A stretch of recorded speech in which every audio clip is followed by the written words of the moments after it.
This topic is sensitive and may be triggering to some listeners. Discretion is advised. If you or someone you know wants to talk, please call the National Suicide Prevention Lifeline at 800-273-8255.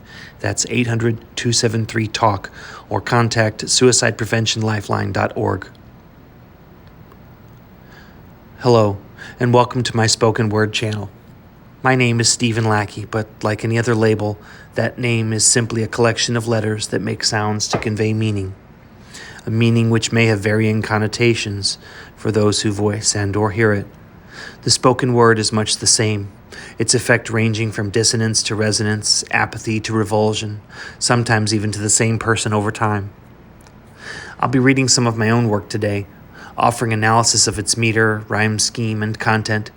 If you find it appealing, heartening, or evocative, or even not worth remembering, please consider the aforementioned variability of response. Words, much the same as attitudes, friendships, and even the air we breathe, may teach us, transform us, or pass uninspiringly in this moment, but the next is yet to be defined. Herein are my copyrighted works, all rights reserved, but please forget the name and remember the message. Also feel free to like, comment, share, and subscribe. Today's piece is called Hollow. I've passed my middling years. What must it be to feel alive and have that be the only thing one feels?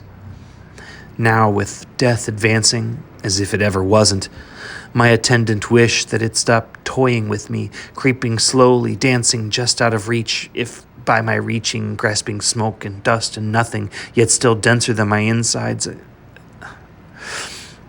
I wish to not be hollow. I wish to not be aching, creaking, cramping with every motion, awaiting my lonely departure. I wish to not be staving off its steady encroachment. I wish to not be holding ghosts at bay, to not be fearing shovels, holes, and ropes. I wish too often that taunting ringmaster just take me. Save your jabs and jibes and jests for clowns left unaware that you are not some other grisly masquerade. I see you. And though I cannot touch you, I feel you. You are the twisted moment, the bastard spawn of life's regrets, snipping tendons, hobbling joints, and stippling flesh to ooze and slough, doling grim souvenirs that will too soon be my only companions in that box. My daily struggle to not beg you, to not beg from you that final touch, to not plead your coalescence as stone lids upon my eyes, to feel alive again, and have that be the only thing I feel.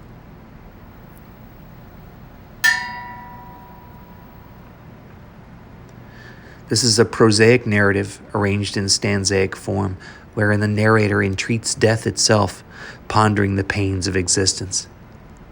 Lacking a perceived purpose, he feels a stark emptiness. Middle age has gifted him stiffness and pain, useless relics to a once vital form. If he is meant to go on, why taunt him with hints of hell as he foresees it? Why not just take him now? He passes judgment on death, calling him the embodiment of life's accumulated regrets, conflating those with his struggles and pains. He ultimately confesses his conflict to not beg for finality, set against the desire to feel alive again despite his pain, and if only for a time, without it. The narrator's rhetorical address evokes a particular sadness. Has he no friends? If he does, would they not listen or understand? Mostly, people just want to be acknowledged, to feel as though they have valid concerns or are of some consequence. But things do get really hard sometimes. A person beset on many sides can back themselves into a corner from which they see only one escape. I won't stop anyone from such a decision. It's not my right. And if this is the last kind word you hear, I want it to matter. So I will simply say that I understand. Because the only reason I am writing this now is due to a very specific decision I've made several times. I see you. Maybe I'll see you again sometime. Thank you for joining me today. I hope it has been some mix of enlightening, entertaining, and thought-provoking, and if not, well, perhaps another time. You could have spent it any number of ways, but I sincerely appreciate that you've chosen to spend this time listening to phrases I have turned. I'd like to hear your thoughts as well. Drop a comment below regarding what your own or someone else's creative writing and/or spoken word has meant to you. Also, subscribe to my channel if you like. I'm not sure how often I'll be posting, but if you click the notification bell, you'll be among the first to know when I do. You never know when someone else has a situation. But despite anything you may be dealing with, you can be a hand to hold, a smile to brighten, or a kind word for another. And there's no limit. You will never run out. Spend and spend and spend your love, and then spend some more, and then look at your still full purse.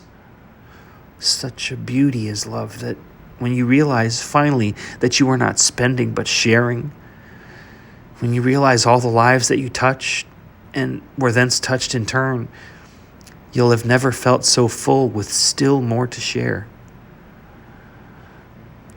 I publish so that perhaps at least one other person might not have to feel as I have felt, that the search for a resonant voice in the void is fruitless, as one's own is the only echo.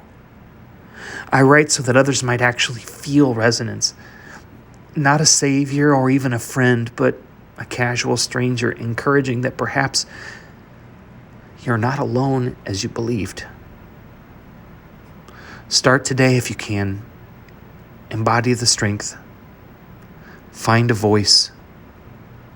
Be heard.